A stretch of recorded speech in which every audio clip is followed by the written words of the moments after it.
जय श्री राम बच्चों। हर हर महादेव। ओम नमः शिवाय। मैं शिव भक्त एम के सर, मुकेश कुमावत सर, आप सभी का मेरे इस YouTube चैनल पर हार्दिक स्वागत करता हूं। और आज से हम technical math air force x group के लिए मैथ्स स्टार्ट कर रहे हैं। और उससे पहले मैं सभी इंडियन आर्मी को सैल्यूट करता हूं। और इंडियन आर्मी के साथ साथ मैं भारत के प्रधानमंत्री श्री नरेंद्र मोदी को भी सैल्यूट करता हूं, जिन्होंने ऑपरेशन सिंदूर जैसा काम, सुनहरा काम करके पूरे देश और देशवासियों का मान बढ़ाया। ठीक है, चलो अब हम स्टार्ट करते हैं। समुच्चय से आज स्टार्ट करेंगे। समुच्चय के बारे में हम जानेंगे, समुच्चय के बारे में सीखेंगे। जीरो से स्टार्ट करेंगे, कंप्लीट बेसिक से स्टार्ट करने वाले हैं, जिसमें आपको कंप्लीट थ्योरी और क्वेश्चन प्रैक्टिस के लिए क्वेश्चंस भी मिलेंगे। ठीक है, इसके साथ साथ आप कोई भी एक बुक ले और उसके क्वेश्चन प्रैक्टिस करें और अच्छी तरह से पढ़ें। स्पीड को एक बार स्लो रखें जब स्टार्टिंग में पढ़ते हैं। ठीक है, जितना आप बढ़िया पढ़ोगे उतनी अच्छी स्पीड ऑटोमेटिक बढ़ती जाएगी आपकी। ठीक है, हिंदी मीडियम के बच्चे जो हैं वो इसको अच्छी तरह से देखें, समझे, लाइक करें, शेयर करें और कैसा आपको समझ में आया कमेंट बॉक्स में कमेंट करके बताएं। और इसके साथ साथ कमेंट बॉक्स में जय श्री राम लिखें, जय श्री श्याम लिखें, हर हर महादेव लिखें, जय माता दी लिखें, जय श्री राम लिखे। ठीक है, चलो स्टार्ट करते हैं हम आज का लेक्चर। सेट समुच्चय के बारे में हम डिस्कस करेंगे। तो सबसे पहले समुच्चय के बारे में जो है हम स्टार्ट करते हैं। समुच्चय होता क्या है? ठीक है, तो समुच्चय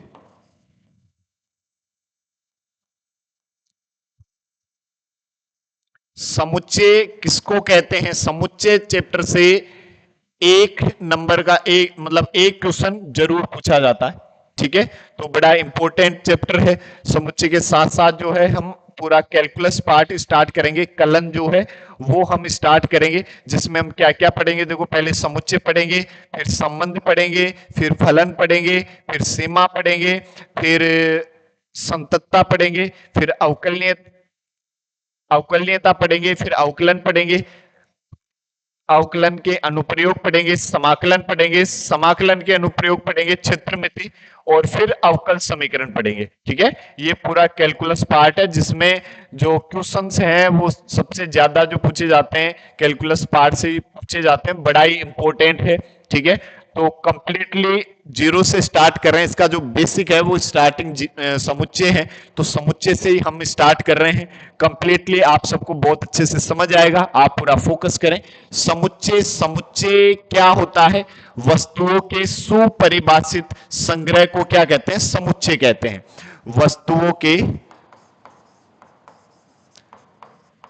वस्तुओं का सुपरिभाषित समुच्चय या सुपरिभाषित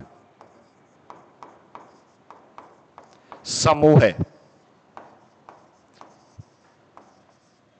ठीक है, वस्तुओं का सुपरिभाषित समूह क्या कहलाता है? समुच्चय कहलाता है। ठीक है, समुच्चय बात करें सुपरिभाषित समूह की, कि सुपरिभाषित समूह क्या होता है? Well defined collection. ठीक है, तो सुपरिभाषित समूह मतलब जो फिक्स है। ठीक है, जो टाइम और आदमी के अकॉर्डिंग चेंज ना हो। ठीक है, जो फिक्स है टाइम और आदमी के अकॉर्डिंग। कैसे? जैसे मान लो मैंने आपसे पूछा कि 5 से छोटी प्राकृत संख्याएं कौन कौन सी है बच्चों। 5 से छोटी प्राकृत संख्या आप कौन सी बताओगे गुरुजी? 1 2 3 और 4। 5 से छोटी ये 4 संख्याएं। ठीक है, यदि आपसे पूछा जाए 5 से छोटी प्राकृत संख्या, तो 1 2 3 और 4। यदि यही हम किसी और बच्चे से पूछते हैं कि 5 से छोटी प्राकृत संख्याएं, तो 1 2 3 4। ठीक है, हम कहीं दूसरे देश में जाके पूछते हैं। आज से 5 साल पहले भी 5 से छोटी प्राकृत संख्याएं यही हुआ करती थी। आज भी 5 से छोटी प्राकृत संख्याएं यही है, और आगे भी 5 से छोटी प्राकृत संख्या यही होगी। तो ये एक वेल डिफाइंड है, जो आदमी और टाइम के अकॉर्डिंग चेंज नहीं होता। तो फिर आदमी और टाइम के अकॉर्डिंग चेंज कौन कैसे होता है? ठीक है, जैसे मैं आपसे पूछूं कि 5 खतरनाक जानवर। तो 5 खतरनाक जानवर के बारे में यदि आप बात करो कि गुरुजी 5 खतरनाक जानवर, तो कोई बोलेगा शेर, चीता। ठीक है, तो वो डिपेंड करता है फिर आदमी पर। ठीक है, किसी को किसी जानवर से डर लगता है, कोई सांप से डरता है, और लड़कियां तो जो है छिपकली से ही डर जाती है, कॉकरोच से ही डर लग जाती है। कि सबसे एक एक बार एक बच्ची से पूछा सबसे खतरनाक जानवर कौन सा है, तो वो कहती है कॉकरोच। ठीक है, क्यों? उसको कॉकरोच से डर लगता। तो वो आदमी टू आदमी जो है चेंज होता है। ठीक है, यदि जो आदमी टू आदमी चेंज हो जाए वो सुपरिभाषित समूह नहीं है। ठीक है, सुपरिभाषित समूह कौन सा है? जो टाइम और आदमी के अकॉर्डिंग चेंज ना हो। ठीक है, जैसे मैं आपसे पूछूं कि 5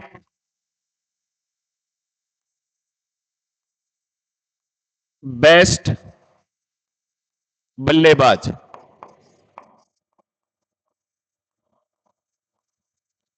5 बल्लेबाज। ठीक है, तो 5 बल्लेबाज, 5 फेवरेट या बेस्ट बल्लेबाज। ठीक है, दुनिया क्रिकेट के 5 फेवरेट बैट्समैन कौन कौन से हैं? तो यदि मान लो किसी ने विराट बताया और राहुल रोहित शर्मा बता दिया। ठीक है, जैसे मैं इन दो की बात करूं तो किसी ने दो इन दो को बताया।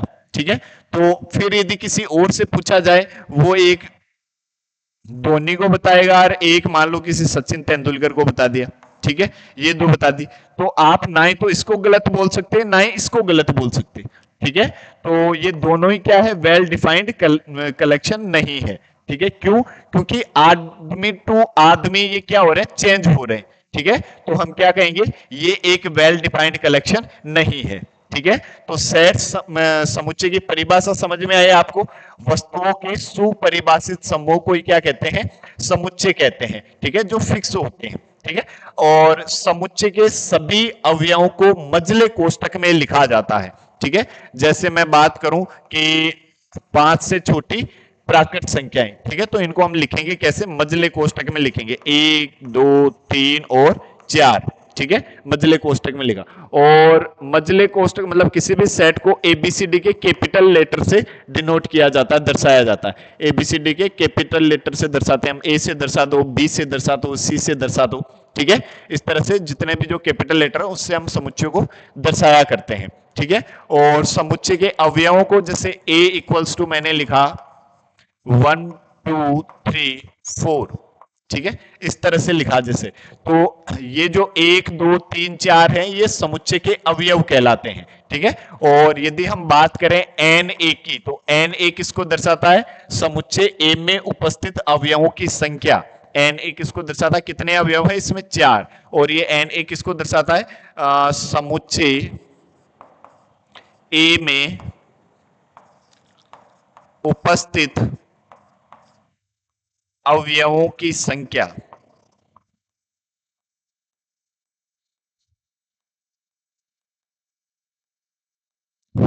ठीक है, तो एन ए कितना है? 4।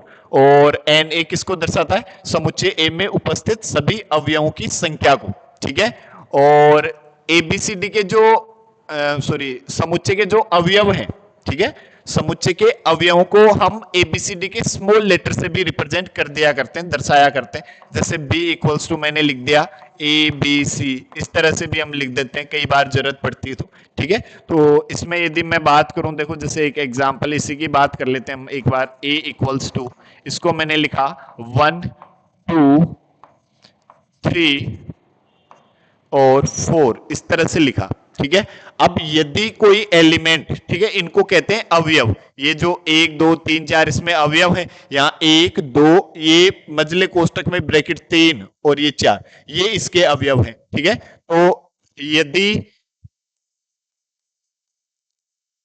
ए समुच्चय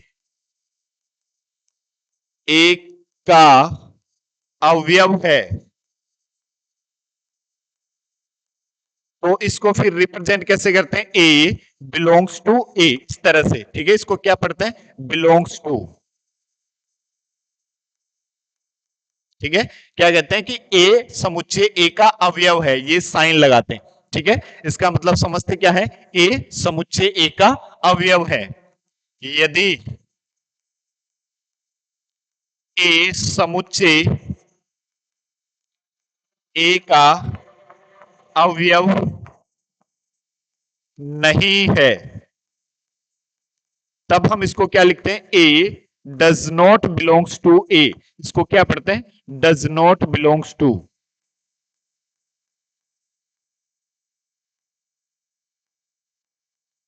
ठीक है, इसको क्या पढ़ते हैं? Does not belongs to.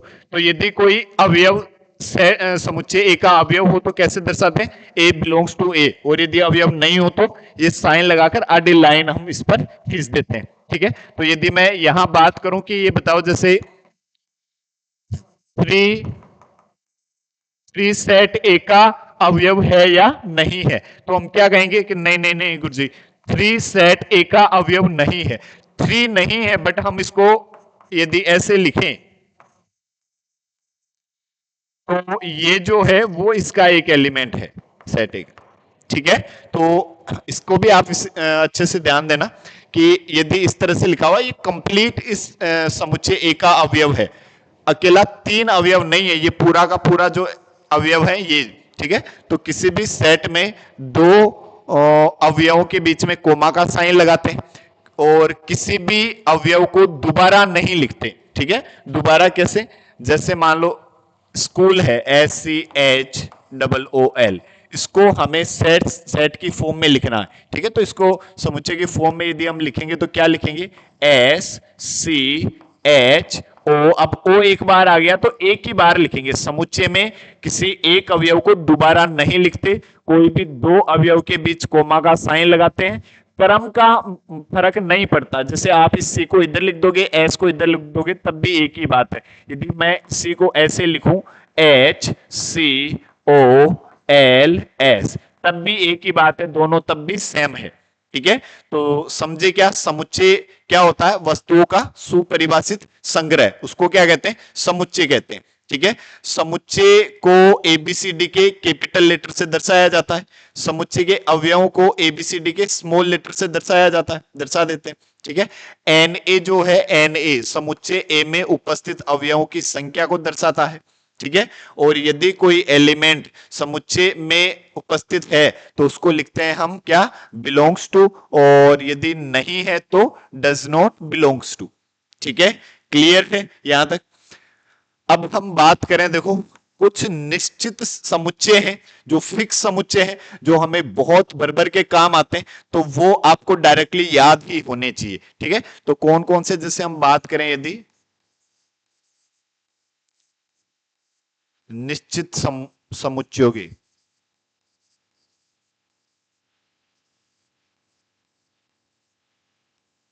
Fix set.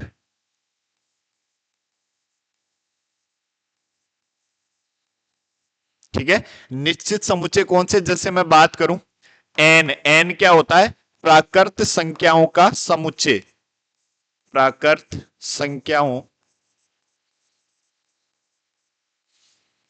का समुच्चय। अब प्राकृत संख्याएं कौन सी होती है?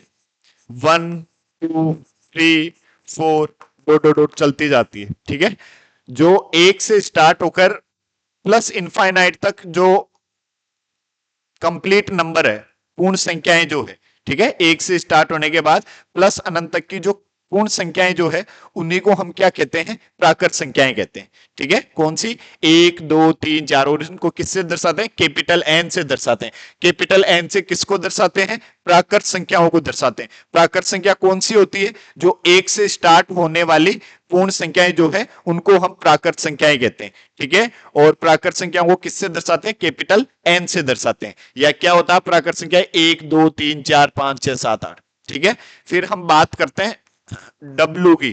ठीक है, डब्लू मीन्स पूर्ण संख्याओं का समुच्चय, पूर्ण संख्याओं का समुच्चय। अब पूर्ण संख्याएं कौन सी होती?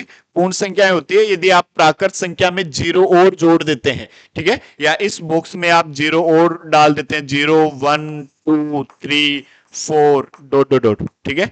तो फिर ये क्या हो जाती है, पूर्ण संख्याएं हो जाती है, ठीक है। तो पूर्ण संख्याएं कौन सी होती है, जो जीरो से स्टार्ट होती है, या प्राकृत संख्याओं में जीरो और जोड़ दोगे तो पूर्ण संख्या, जिसको हम किससे दर्शाते हैं, डब्ल्यू से दर्शाते हैं, ठीक है। डब्ल्यू से किसको दर्शाया जाता है, पूर्ण संख्याओं को, पूर्ण संख्याओं के समुच्चय को दर्शाया जाता है। पूर्ण संख्याओं का समुच्चय कौन सी संख्याएं होती है, 0 1 2 3 4 5 6 7 डॉट डॉट डॉट चलती जाती है आगे, ठीक है। फिर हम बात करें जेड या फिर आई, पूर्णांक संख्याओं का समुच्चय।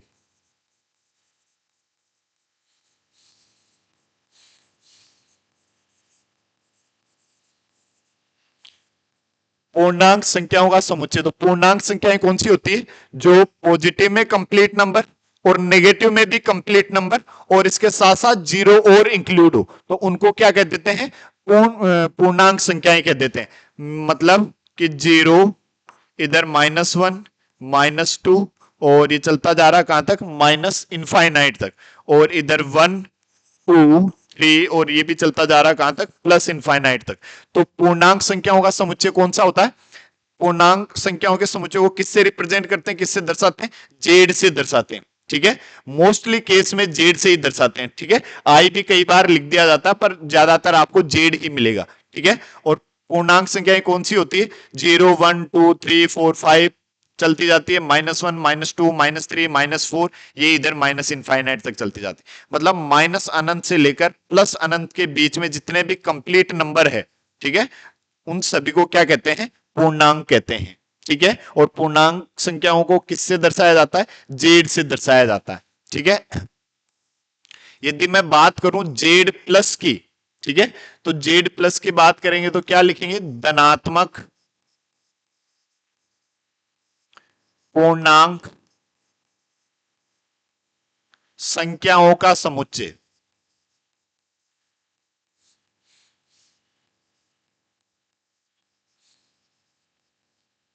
धनात्मक पूर्णांक संख्याओं के समुच्चय को किससे दर्शाया जाता है, जेड प्लस से दर्शाया जाता है।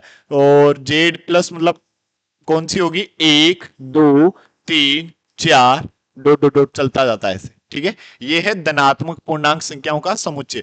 धनात्मक पूर्णांक संख्याओं का समुच्चय मतलब समझे क्या, फिर तो ये तो नेचुरल नंबर ही हो गया, प्राकृत संख्या ही होगी ये तो, देखो, ठीक है। हाँ बिल्कुल, आप प्राकृत संख्या भी बोल सकते हैं, क्यों, जो एक से स्टार्ट होते हैं, 1 2 3 4 पॉजिटिव, ठीक है। यदि हम बात करें जेड माइनस की, तो जेड माइनस होगी ऋणात्मक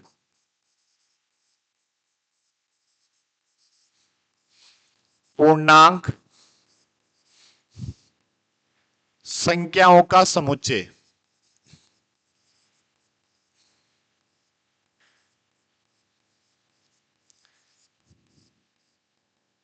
ऋणात्मक पूर्णांक संख्या है मतलब कौन सी, -1 -2 -3 डॉट डॉट डॉट चलता जाएगा कहां तक, माइनस इनफाइनाइट तक, ठीक है। और हम बात कर लेते हैं जेड जीरो की, ठीक है। तो जेड जीरो, जेड के आगे यदि जीरो लगा हुआ है, इसका मतलब वो सभी पूर्णांक संख्याओं की बात कर रहा है, जीरो के अलावा, ठीक है। जीरो के अलावा जितने भी पूर्णांक संख्या है उन सब की बात कर रहे हैं, ठीक है। तो शून्य के अलावा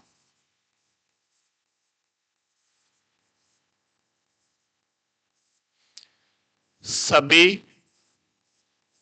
पूर्णांकों का समूह है।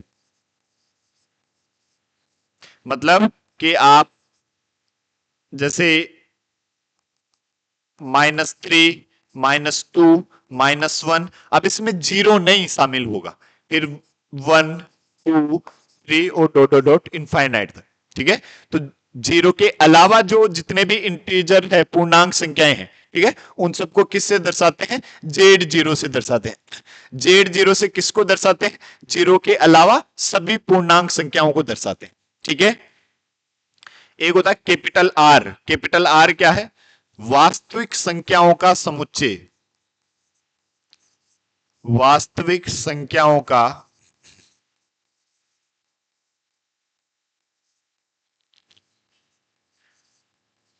वास्तविक संख्याएं कौन सी होती है, माइनस अनंत से प्लस अनंत के बीच में जितने भी संख्याएं हैं सबकी सब कैसी संख्याएं हैं, वास्तविक संख्याएं हैं। ठीक है, या फिर आप इनको बोल सकते हैं कि परिमेय प्लस अपरिमेय। वास्तविक संख्याएं जो है वो दो प्रकार की होती है। दो प्रकार की कौन सी, या तो परिमेय संख्या या फिर अपरिमेय संख्या। मतलब परिमेय और अपरिमेय को मिलाकर जो संख्याएं बनती है वो क्या है, वास्तविक संख्याएं। वास्तविक संख्या कौन सी संख्याओं को कहा जाता है, माइनस अनंत से प्लस अनंत के बीच में जितने भी नंबर हैं, जितनी भी संख्याएं, सबके सब क्या है, वास्तविक संख्याएं हैं। ठीक है, तो कोई परिमेय हो सकती है। परिमेय कौन सी होती है, जिनको पी बाई क्यू की फॉर्म में लिखते हैं। ठीक है, या पी बटे क्यू की फॉर्म में लिखा जाता है। और अपरिमेय जिनको पी बटे क्यू की फॉर्म में नहीं लिखा जाता। ठीक है, तो वास्तविक संख्या किसको दर्शाती है, परिमेय और अपरिमेय। ठीक है, अब यदि हम बात करें क्यू, क्यू क्या होता है, परिमेय संख्याओं का समुच्चय। परिमेय संख्याओं का समुच्चय। अब परिमेय संख्याएं कौन सी होती है, परिमेय संख्याओं को लिख देते हैं हम x सच दैट x बराबर p बटे q, जहां q क्या है, जीरो नहीं है।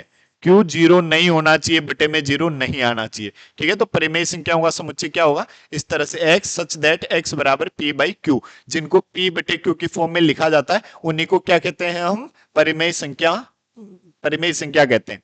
यदि हम बात करें अपरिमेय संख्या, तो अपरिमेय संख्या का वैसे यूज नहीं है। ठीक है, और वैसे तो कैपिटल टी से हम इसको रिप्रेजेंट कर देते हैं, या फिर नॉट बिलोंग्स टू क्यू ऐसे लिख देते हैं। अपरिमेय संख्याएं कौन सी होती है, अपरिमेय संख्या √2, √3, √5, ठीक है, इस तरह से √6, √7, √8 भी अपरिमेय संख्या है। ठीक है, और जो log EX में ये जो E है ये भी एक अपरिमेय संख्या है। इस E की वैल्यू कितनी होती है, लगभग 2.718 समथिंग समथिंग आगे चलता जाता है। ठीक है, और जो पाई की आप बात करते हैं, ठीक है, पाई, पाई भी एक क्या है, अपरिमेय संख्या है। तो आप मेरे को ये बताओ, पाई की जगह आप लिखते हैं 22/7। ठीक है, तो दोनों इक्वल नहीं है। ठीक है, pi not equals to 22/7, but pi की जो वैल्यू है और 22/7 की जो वैल्यू है, ठीक है, वो दोनों लगभग एक दूसरे के बराबर है, इसलिए हम पाई की वैल्यू 22/7 ले लेते हैं। बट यदि आप इनको डीपली देखो तो पाई तो एक अपरिमेय संख्या है और 22/7 एक परिमेय संख्या है। क्यों, क्योंकि ये पी बटे क्यू की फॉर्म में लिखी हुई है। ठीक है, क्लियर है, तो ये कुछ निश्चित समुच्चय हैं। अब यदि हम बात करें, देखो, समुच्चयों का निरूपण की, ठीक है, समुच्चयों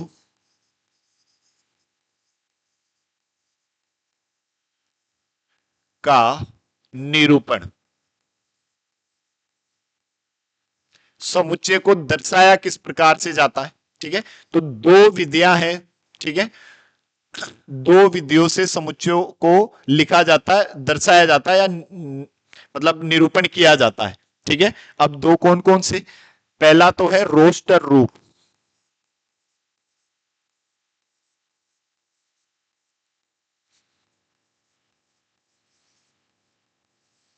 रोस्टर फॉर्म। अब रोस्टर रूप क्या होता है, रोस्टर रूप जैसे हमने जो डेफिनेशन पढ़ी, किसी समुच्चय के सभी अवयवों को मजले कोष्टक में लिखा जाता है। कोई भी दो अवयवों के बीच कोमा का साइन लगाया जाता है। किसी भी एक अवयव को दोबारा नहीं लिखा जाता। ठीक है, जैसे अंग्रेजी वर्णमाला में उपस्थित स्वरों का समुच्चय, तो इसको हम क्या लिखेंगे, जैसे ए इक्वल्स टू लिख दिया, AEIOU। ठीक है, तो कोई भी दो अवयवों के बीच कोमा का साइन लगाया जाता है। किसी भी एक अवयव को दोबारा नहीं लिखा जाता। ठीक है, और सभी अवयवों को लिखा जाता है। ठीक है, उसको क्या कहते हैं, रोस्टर फॉर्म कहते हैं। ठीक है, रोस्टर फॉर्म किसको कहते हैं, जिसमें सभी अवयवों को लिखा जाता है, दो अवयवों के बीच कोमा का साइन लगाया जाता है, एक अवयव को दोबारा नहीं लिखा जाता। जैसे मान लो मैथमेटिक्स है, ठीक है, मैथमेटिक्स को यदि हम सेट में लिखें तो क्या लिखेंगे, एम ए टी एच, अब ये ई, एम जो है, एम पहले हम लिख चुके हैं तो एम को दोबारा नहीं लिखेंगे। ठीक है, ए को भी हम लिख चुके हैं, ए को भी दोबारा नहीं लिखेंगे, टी को भी लिख चुके हैं, टी को भी नहीं लिखेंगे, फिर आई लिखेंगे, सी लिखेंगे और एस लिखेंगे। ठीक है, ये मैथमेटिक्स हो गया। ठीक है, तो दूसरा टाइप में, पहला टाइप क्या, रोस्टर रूप। रोस्टर रूप कैसे, दो अवयवों के बीच में कोमा का साइन लगाया जाता है और सभी अवयवों को लिखा जाता है। ठीक है, अब यदि हम सेकेंड मेथड की बात करें, समुच्चय निर्माण रूप। समुच्चय निर्माण रूप,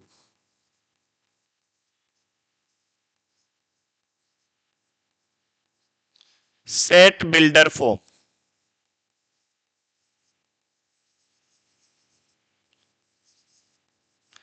सेट बिल्डर फॉर्म में सभी अवयवों को नहीं लिखते, एक चर x ले लेते हैं और x जो है वो समुच्चय के x क्या है ऐसा गुणधर्म लिखते हैं, जो ऐसा गुणधर्म लिखते हैं जो समुच्चय के सभी अवयवों को दर्शाता हो। ठीक है, एक भी ऐसा अवयव ना हो जो बच जाए उस गुणधर्म से, और एक भी ऐसा अवयव ना हो जो एक्स्ट्रा इंक्लूड हो।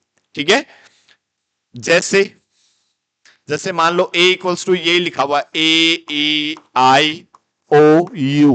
तो इसको हम क्या लिखेंगे, इसको हम लिखेंगे x सच दैट x अंग्रेजी वर्णमाला का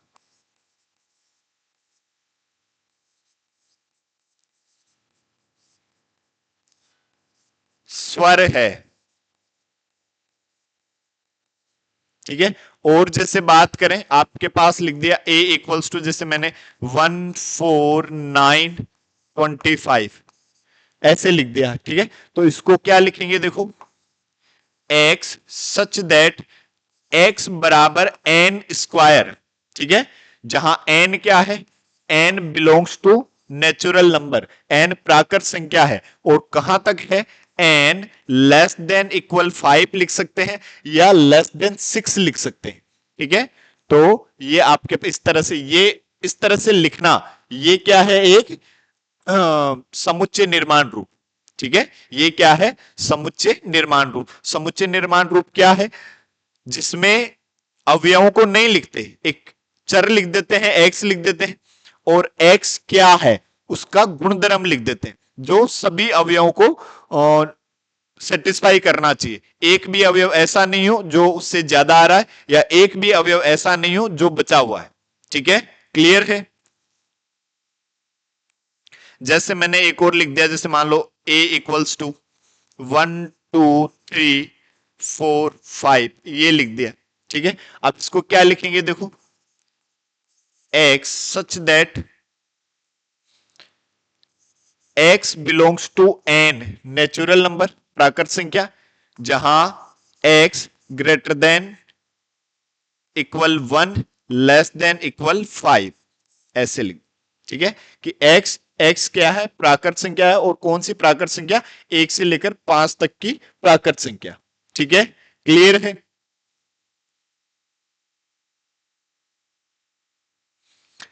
अब देखो, यदि हम बात करें समुच्चयों के प्रकार,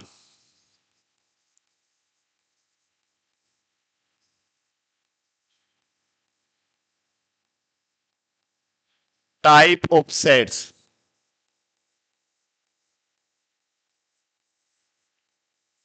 समुच्चय के प्रकार की यदि हम बात करें कि समुच्चय कितने प्रकार के होते हैं। ठीक है, तो पहले यदि हम बात करें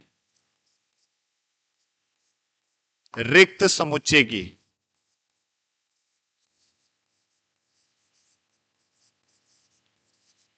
रिक्त समुच्चय जिसको हम वॉइड सेट भी बोलते हैं, या फिर नल सेट भी बोलते हैं, या फिर इम्पटी सेट भी बोल देते हैं। ठीक है। तो रिक्त समुच्चय, देखो नाम से ही पता चल रहा है क्या, ऐसा समुच्चय जो रिक्त हो। ठीक है, रिक्त होने का मतलब ऐसा समुच्चय जिसमें एक भी अवयव ना हो। ठीक है, अवयवों की संख्या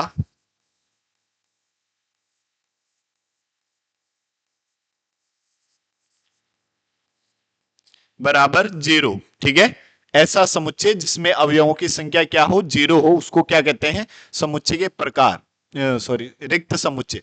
ठीक है, उसको क्या कह देते हैं हम, रिक्त समुच्चय। रिक्त समुच्चय किसको कहते हैं, जिसमें अवयवों की संख्या क्या हो, जीरो हो। और इसको किससे दर्शाते हैं, इसको देखो या तो ऐसे दर्शा देते हैं, ठीक है, जिसमें एक भी अवयव ना हो, या फिर इसको हम फाई से भी दर्शा देते हैं। ठीक है, लेकिन यदि आप ऐसे दर्शा दोगे तो ये गलत हो जाएगा। ठीक है, इसका मतलब इस सेट में एक अवयव है फाई। ठीक है, ये क्या है, फाई। ठीक है, फाई किसको दर्शाता है, रिक्त समुच्चय को दर्शाता है। ठीक है, और रिक्त समुच्चय की एक खास बात क्या होती है, जैसे और एग्जाम्पल, रिक्त समुच्चय की खास बात क्या होती है, रिक्त समुच्चय दुनिया में जितने भी समुच्चय हैं सबका उपसमुच्चय होता है। ठीक है, तो यदि उपसमुच्चयों की किसी भी समुच्चय के उपसमुच्चयों की बात करी जाए तो फाई तो आपको हमेशा लेना ही लेना है। ठीक है, और जैसे मैंने आपसे ये पूछा कि ए इक्वल्स टू,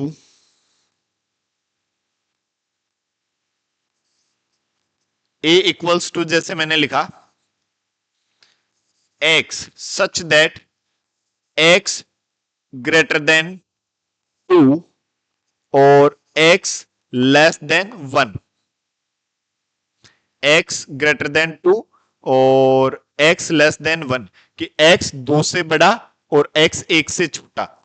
ऐसा कोई नंबर बताओ जो दो से बड़ा हो और एक से छोटा हो। ठीक है, तो ऐसा नंबर क्या होगा, दो से बड़ा हो और एक से छोटा हो, ऐसा तो कोई नंबर पॉसिबल ही नहीं।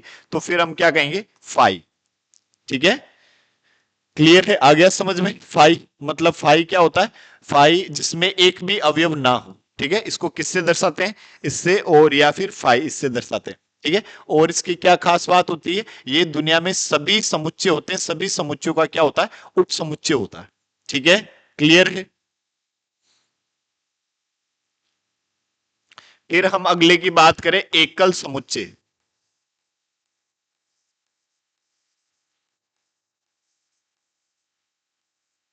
एकल समुच्चय मतलब सिंगल टन सेट।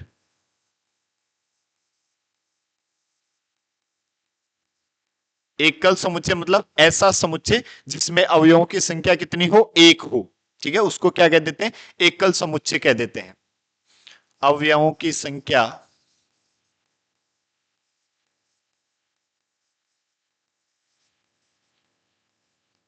वन, उसको क्या कह देते हैं, एकल समुच्चय। ठीक है, यदि किसी समुच्चय में अवयव एक है तो उसको क्या कहेंगे, एकल समुच्चय कहेंगे। यदि मान लो ऐसा लिखा हुआ है कि जैसे इसी की बात कर लेते हैं, तो ये एक जो है ये एकल समुच्चय है, ये फाई नहीं है, एकल समुच्चय। ठीक है, तो एकल समुच्चय किसको कहते हैं, जिसमें अवयवों की संख्या कितनी हो, वन हो। ठीक है, यदि मैं बात करूं देखो परिमित समुच्चय की,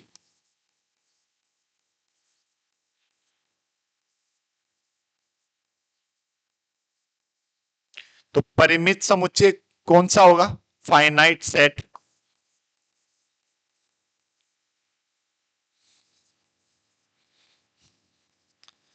परिमित समुच्चय ऐसा समुच्चय जिसमें अवयवों की संख्या निश्चित हो, फिक्स अवयव हो।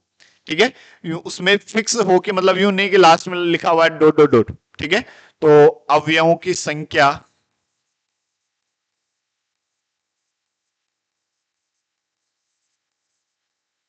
निश्चित, उसको क्या कह देते हैं, परिमित समुच्चय कह देते हैं। ठीक है, जैसे मान लो a इक्वल्स टू ये दिया हुआ है 1 2 3 4 5, ये एक परिमित समुच्चय है। और मैं यदि बात करूं जैसे मान लो 0 1 2 3 डॉट डॉट डॉट 100, ये भी एक परिमित समुच्चय है, क्योंकि 100 हमें पता है कि इसमें अवयव फिक्स है। कितने अवयव है, 101, ये 100 और एक जीरो। ठीक है, तो इसमें टोटल कितने अवयव है? 101। ठीक है, तो परिमित समुच्चय समझ में आया, जिसमें अवयवों की संख्या निश्चित हो। फिर इसके बाद जो है एक है अपरिमित समुच्चय।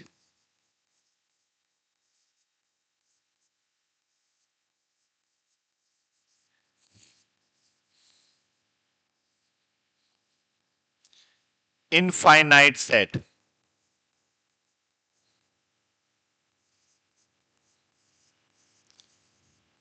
अपरिमित समुच्चय कौन सा? ऐसा समुच्चय जिसमें अवयवों की संख्या फिक्स ना हो। अवयवों की संख्या निश्चित ना हो,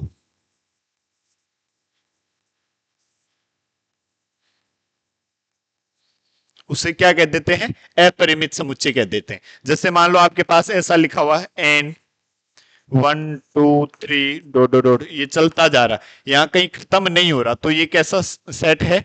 अपरिमित समुच्चय। ठीक है, ये कैसा समुच्चय है? अपरिमित समुच्चय। अपरिमित समुच्चय किसको कहते हैं? जिसमें अवयवों की संख्या फिक्स ना हो। और परिमित समुच्चय जिसमें अवयवों की संख्या फिक्स हो।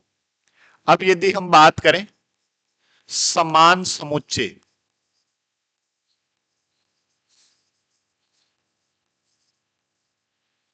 समान समुच्चय मतलब इक्वल सेट।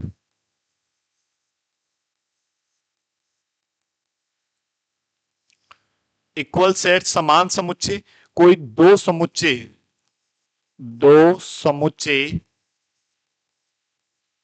ए व बी समान समुच्चय होंगे यदि एक तो एन ए बराबर एन बी हो, दोनों में अवयवों की संख्या समान हो और अवयव भी समान हो। अवयव भी समान हो। तो कोई दो समुच्चय समान समुच्चय कब होते हैं? जब एज इट इज दूसरा हो। ठीक है, मतलब वही नंबर, वही एलिमेंट या वही अवयव दूसरे सेट में भी होने चाहिए। ठीक है, लेकिन ऑर्डर जो है, क्रम जो है वो आगे पीछे हो सकता है। जैसे मान लो ए बराबर ये दिया हुआ 1 2 3 और एक बी है 2 1 3। ठीक है, तो दोनों सेट जो है वो एक दूसरे के बराबर है, ए बराबर बी। क्यों? क्योंकि अवयव भी समान है और अवयवों की संख्या भी समान है, तो दोनों बराबर होने चाहिए। अवयवों की संख्या समान और अवयव भी समान, यदि ऐसा है तो दोनों समुच्चय क्या होंगे? बराबर होंगे। तो कोई दो समुच्चयों को बराबर कब कहेंगे? जब उनके अवयव समान हो। जैसे जैसे मान लो मैंने आपसे ये कहा a इक्वल्स टू एक्स 2 3 और b इक्वल्स टू मैंने कह दिया 4 3 2, और आपसे मैंने कहा यदि a बराबर b हो तो x की वैल्यू क्या होगी? तो हम दोनों से कंपेयर करेंगे, बराबर है तो अवयव भी समान होंगे, तो x की वैल्यू कितनी होगी? 4। ठीक है, ये आपका आंसर। यदि हम बात करें समतुल्य समुच्चय की,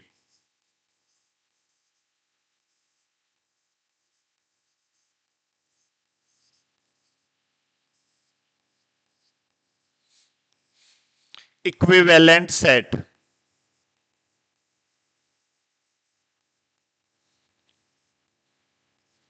समतुल्य समुच्चय कौन से समुच्चयों को कहते हैं? ऐसे दो समुच्चय जिनमें अवयवों की संख्या समान हो लेकिन अवयव समान नहीं हो।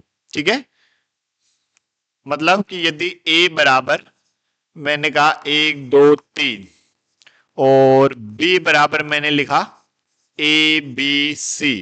ठीक है, तो ये दोनों समान समुच्चय नहीं है लेकिन ये समतुल्य समुच्चय है। ठीक है, हम a not equal b, a और b जो है दोनों बराबर नहीं है। ठीक है, लेकिन यदि हम बात करें एन ए और एन बी की, ठीक है, अवयवों की संख्या की, तो ये दोनों बराबर हैं। ठीक है, तो मतलब समतुल्य समुच्चय कौन से होते हैं? जिनमें अवयवों की संख्या समान हो। ठीक है, तो क्या सभी समान समुच्चय जो है वो समतुल्य भी होंगे क्या? हाँ, बिल्कुल होंगे।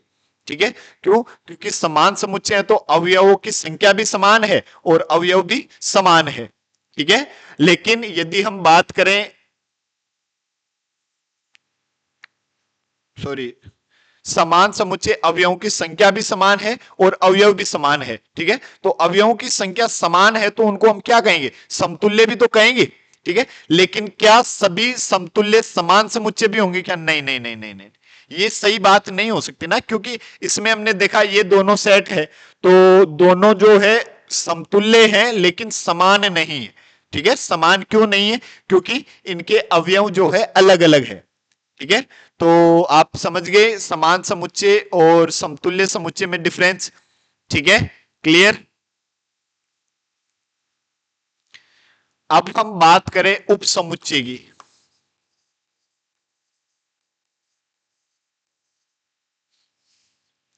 सबसेट,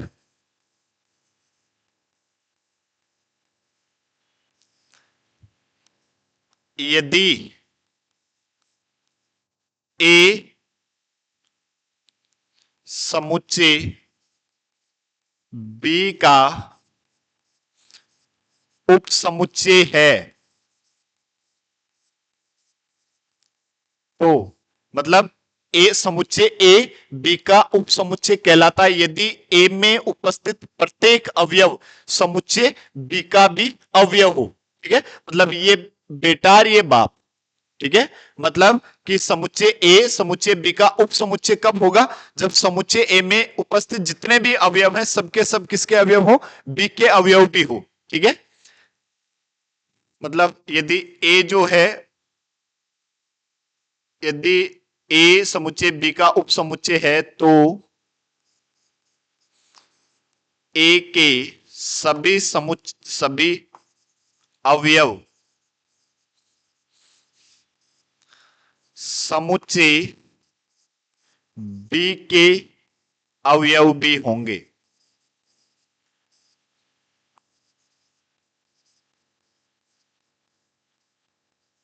मतलब कि जैसे मैंने आपको ये दे दिया, ये कहा कि ए जो है वो है आपके पास 1 2 3, और बी जो है वो आपके पास है 1 2 3 4 5 6। ठीक है, तो ए में उपस्थित प्रत्येक अवयव समुच्चय बी में भी उपस्थित है, तो हम क्या कहेंगे? ए बी का उप समुच्चय है। और इसको कैसे दर्शाते हैं? इस तरह से, ये रिप्रेजेंट करने का तरीका है। ठीक है, ऐसे यू को सुला देते, उल्टा यू कर देते। ठीक है, तो ए सबसेट बी, इसका मतलब क्या पढ़ते हैं? सबसेट। तो ये ए तो क्या है? सबसेट। सबसेट मतलब उप समुच्चय।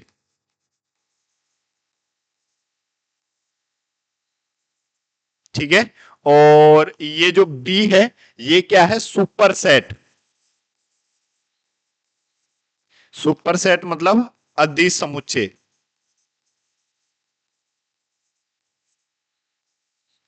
ठीक है, यदि ए के सभी अवयव बी के भी अवयव है तो ए तो सबसेट होगा और बी को क्या कहेंगे? सुपर सेट कहेंगे, अधिसमुच्चय कहेंगे। ठीक है, क्लियर है?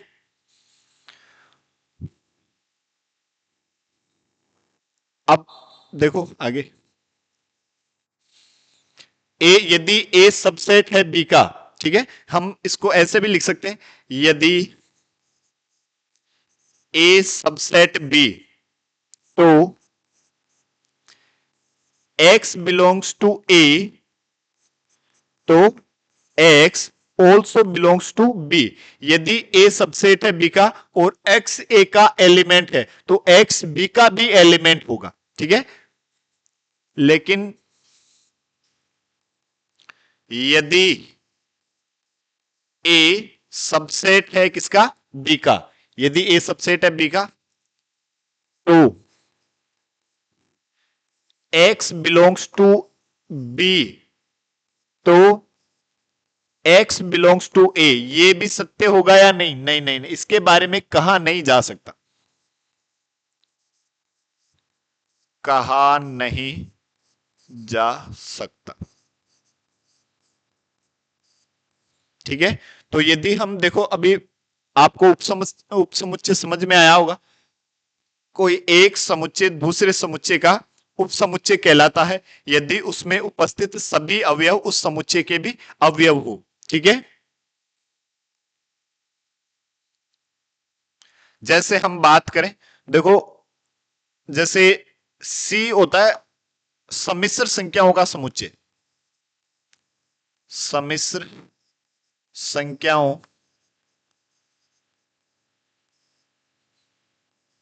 का समुच्चय।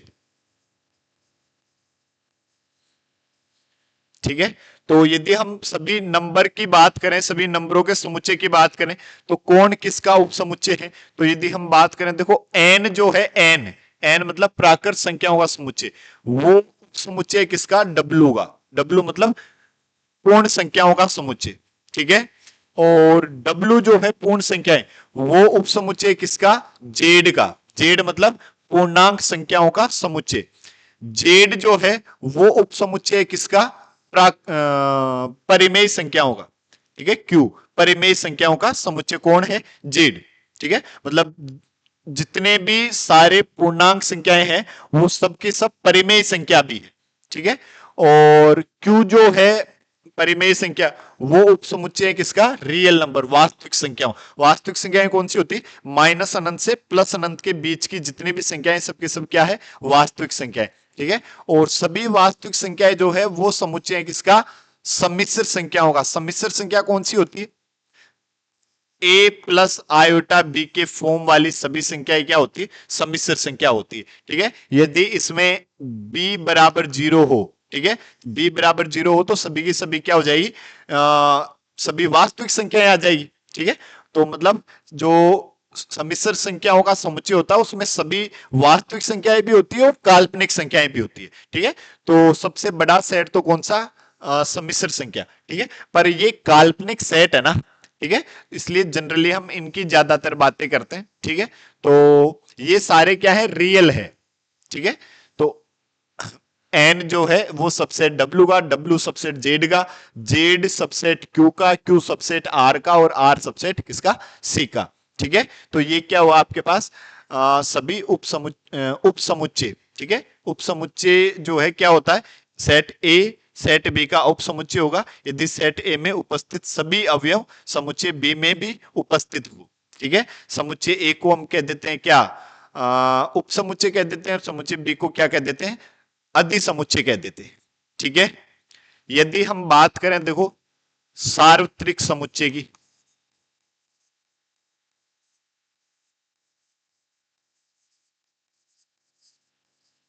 Universal set.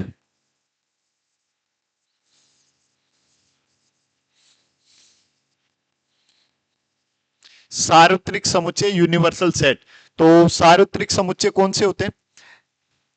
जितने भी समुच्चय गिवन है, ठीक है, जितने भी समुच्चय गिवन है उन सब में जो सबसे बड़ा सेट है, सबसे बड़ा मतलब बाकी सभी समुच्चय उस एक अकेले समुच्चय के उपसमुच्चय हैं।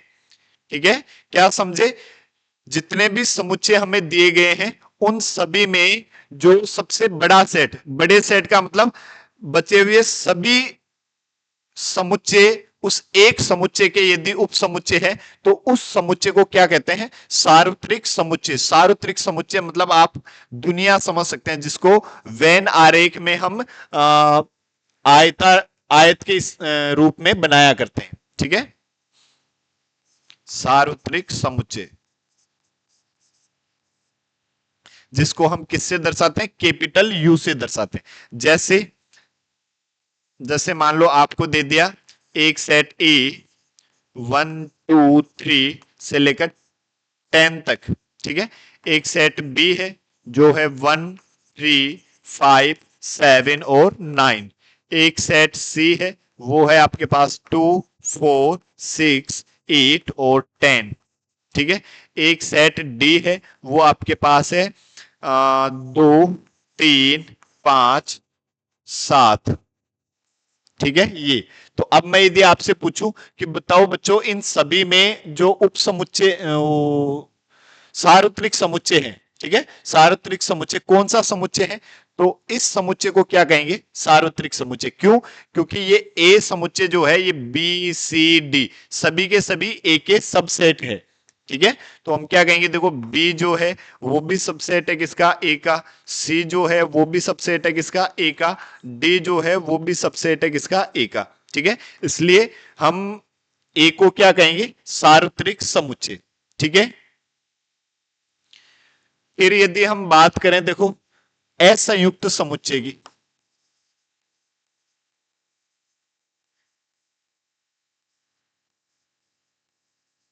असंयुक्त समुच्चय, डिसजॉइंट सेट्स।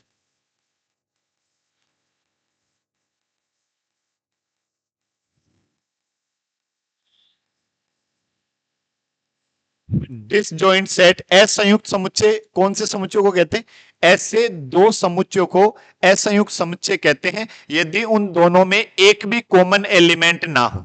ठीक है, एक भी उभयनिष्ठ अवयव ना हो। ए व बी असंयुक्त समुच्चय होंगे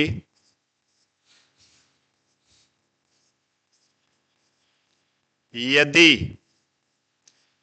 ए इंटरसेक्शन बी इक्वल्स टू क्या हो? 5।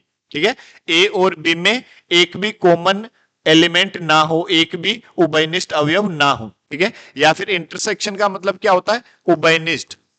आगे पढ़ेंगे हम। ठीक है, इंटरसेक्शन का मतलब क्या होता है? उभयनिष्ठ कॉमन। ठीक है, ए इंटरसेक्शन बी जो है वो 5 रहे। जैसे मान लो ए इक्वल्स टू, तो मैंने कह दिया 1 3 5 7, और b इक्वल्स टू मैंने कह दिया 2 4 6 और 8। अब यदि मैं बात करूं a इंटरसेक्शन b दोनों में कॉमन यदि देखूं, ठीक है, तो कॉमन एक भी एलिमेंट नहीं है, तो क्या कहेंगे? 5। तो हम क्या कह देंगे? a व b असंयुक्त समुच्चय।